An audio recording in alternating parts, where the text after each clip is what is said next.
안녕하세요. 정혜석 변호사입니다. 오늘은 진료거부 금지 의무에 대해서 말씀을 드릴 거예요.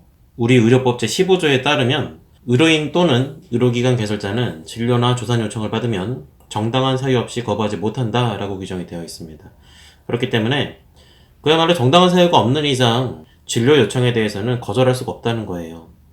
의료인이 또는 의료기관이 환자를 마음대로 선택할 수 없다는 겁니다. 이거 왜 그럴까요? 서비스 공급자가 수요자를 마음대로 선택할 수는 없다는 것이죠. 왜냐하면 대한민국 사람이라면 누구나 이 서비스를 제공받아야 될 만한 권리가 있다고 보기 때문이에요. 여러 가지 다양한 헌법적 가치에 의해서 이 규정의 정당성은 이미 사법적으로 인정이 된 상태입니다. 근데 문제가 되는 건 병원에서 난동을 부리는 환자라거나 혹은 진료비를 지불하지 않겠다고 미리 선언을 해놓고 굉장히 많은 의료 서비스를 요구를 한다거나 이 의료기관의 전문성과는 관계가 없는 분야에 대해서 치료를 요구하면서 이 의료기관이 우리는 그 분야에 대해서 전문성이 없으니 다른 병원에 가봐라 라고 이야기를 해도 억지를 부리면서 이 병원을 떠나지 않는 경우, 혹은 과거에도 수차례에 걸쳐서 진료비를 체납했던 사람이 또다시 와서 고액의 치료를 요구하는 경우, 이런 경우에 의료기관 입장에서는 아무리 이런 규정이 있다고 하더라도 기꺼이 그 환자에 대한 치료를 제공하기는 어려운 사정이 있거든요. 그래서 실무상 가장 문제가 되는 건 이 규정 중에서 정당한 사유가 무엇인지에 관한 겁니다. 이 규정에는 그렇게 나와 있거든요. 이 규정을 달리 해석하면 정당한 사유가 있는 경우에는 진료를 거부할 수가 있다라고 해석이 되는 겁니다. 그러면 언제, 그러면 어떤 경우가 정당한 사유에 해당할까요? 여기에 대해서는 우리 보건복지부의 유권 해석을 찾아볼 필요가 있습니다. 보건복지부는 정당한 사유의 그 범위를 이렇게 해석하고 있어요. 첫 번째, 의사가 부재 중이거나 신병으로 인하여 진료를 행할 수 없는 상황인 경우, 그야말로 의사가 없다는 거죠. 의사가 없는데 그 의사를 찾아내라, 그 의사를 지금 이 병원으로 데려와서 치료를 해달라 라고 요구를 하거나, 혹은 병원이 인테리어 공사 중이어서 의료인이 이 병원 내에 아무도 없다, 환자가 와서 의료 서비스를 요구한다면 여기에 대해서는 거절할 수가 있다는 겁니다. 당연한 이야기겠죠. 혹은 병원의 담당 의사가 얼마 전에 부친상을 당해서 지금 상 중에 있다. 아버지에 대한 장례를 치르고 있는데 갑자기 환자가 와서 치료를 요구를 한다고 했을 때, 그때도 이 의사가 다시 병원으로 복귀를 해서 이 환자에 대한 진료를 제공을 해야 될 의무는 없다는 거죠. 그 다음 두 번째, 병상, 의료인력, 의약품, 치료재료 등 시설 및 인력 등이 부족해서 새로운 환자를 받아들일 수 없는 경우, 병상이 이미 꽉 찼다는 거죠. 입원 병상이 꽉 차 있기 때문에 환자를 더 이상 받을 수가 없다, 입원 환자를 더 이상 받을 수가 없다, 이런 경우에는 당연히 진료 요청을 거절할 수가 있다는 겁니다. 혹은 지금 이 환자에게 필요한 수술을 제공할 수는 있는데 수술한 이후에 이 환자에 대해서 중환자실에서 집중치료가 필요한데 지금 중환자실에 자리가 없다, 그런 경우에는 이 의료기관 입장에서는 수술은 할 수 있다 하더라도 이 환자에 대한 그 팔로우업 치료가 불가능하기 때문에 이런 경우엔 수술 요청을 거절할 수가 있다는 겁니다. 그 다음 세 번째, 의원 또는 외래진료실에서 예약 환자 진료 일정 때문에 당일 방문 환자에게 타 의료기관 이용을 권유할 수밖에 없는 경우, 실제로 많이 일어나는 사례죠. 환자가 미리 사전에 이 의료기관에 대해서 진료 예약을 하지 않고 의료기관 현장에 방문한 겁니다. 그 다음에 진료 요청을 하는 거죠. 지금 예약 환자 다 꽉 차 있는데 그 상태에서 지금 예약 환자 때문에 진료를 할 수가 없습니다 라고 하면 이 환자 중에 어떤 사람들은 관할 보건소에다가 신고를 하기도 해요. 이 병원이 지금 나의 진료 요청을 거절했다고. 일종의 협박을 하는 거죠. 그런 경우에 그와 같은 민원이 받아들여질 것인가? 아니라는 겁니다. 예약 환자 진료 일정 때문에 당일 방문 환자를 진료할 수 없는 경우에는 예약을 하고 오라고 요청을 할 수가 있는 거예요. 거절할 수가 있는 거지요. 그 다음 네 번째, 의사가 타 전문 과목 영역 또는 고난이도의 진료를 수행할 전문 지식 또는 경험이 부족한 경우, 뇌혈관이 막힌 부분에 대한 재관료 시술을 해야 되는데 이러한 시술에 대해서 동네 의원에 가서, 동네 가정의학과 의원에 가서 재관료 시술을 해달라고 요청을 한다. 이거 되겠습니까? 안 되겠죠. 해당 의료기관이 그 정도의 시술을 감당할 수 있는 전문성이 부족하거나 시설이 부족한 경우에는 당연히 다른 병원으로 전원시키는 게 맞고, 그 병원에서 치료를 받도록 강제하는 것이 오히려 잘못된 것이겠죠. 그 다음 다섯 번째, 타 의료인이 환자에게 기수행한 치료 사항을 명확히 할 수 없는 등 의학적 특수성 등으로 인해서 새로운 치료가 어려운 경우. 이를테면은 어떤 환자가 A 병원에서 장기 이식 수술을 받았다는 겁니다. 췌장 이식 수술을 받았다고 해보죠. 그런데 A 병원이 있는 지역이 아닌 다른 지역에서 여행을 하다가 갑자기 통증이 발생했습니다.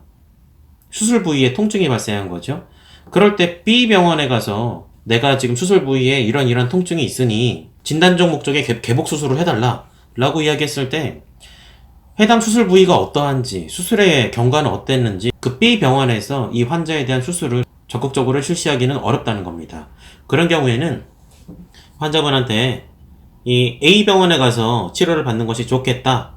우리 병원에서는 지금 치료가 어렵다. 라고 진료를 거절할 수가 있다는 겁니다.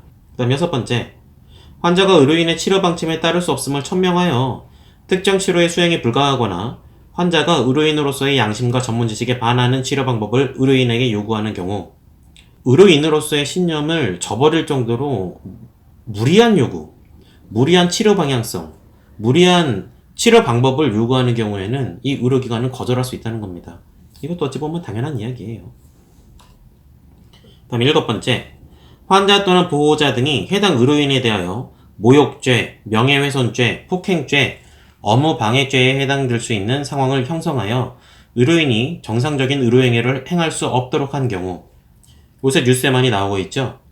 응급실에서 난동을 부리는 환자들, 혹은 의료기관 내에서 입원실 내에서 치료하는 간호사에게 발길질을 하거나 성희롱을 하거나 성추행을 하거나 이와 같은 범행을 저지른 경우에는 이 의료기관은 해당 환자에게 이 의료기관을 떠나줄 것을 요구할 수가 있습니다.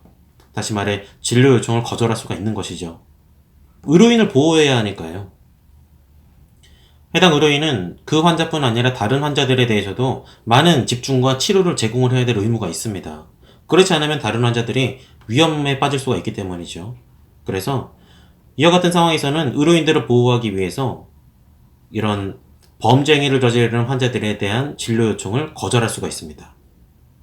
그 다음 마지막인데요.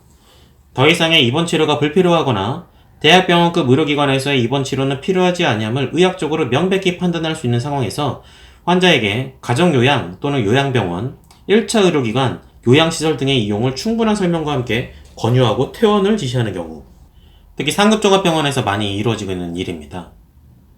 상급종합병원에서는 아무래도 대기 환자들이 많기 때문에 가장 중심이 되는 수술 혹은 가장 침습적인 의료행위들을 제공을 하고 그 이후에 해당 환자들의 회복 경과에 관해서는 다른 의료기관, 하급 의료기관에 입원을 해서 치료를 받을 것을 권유하는 경우가 많거든요.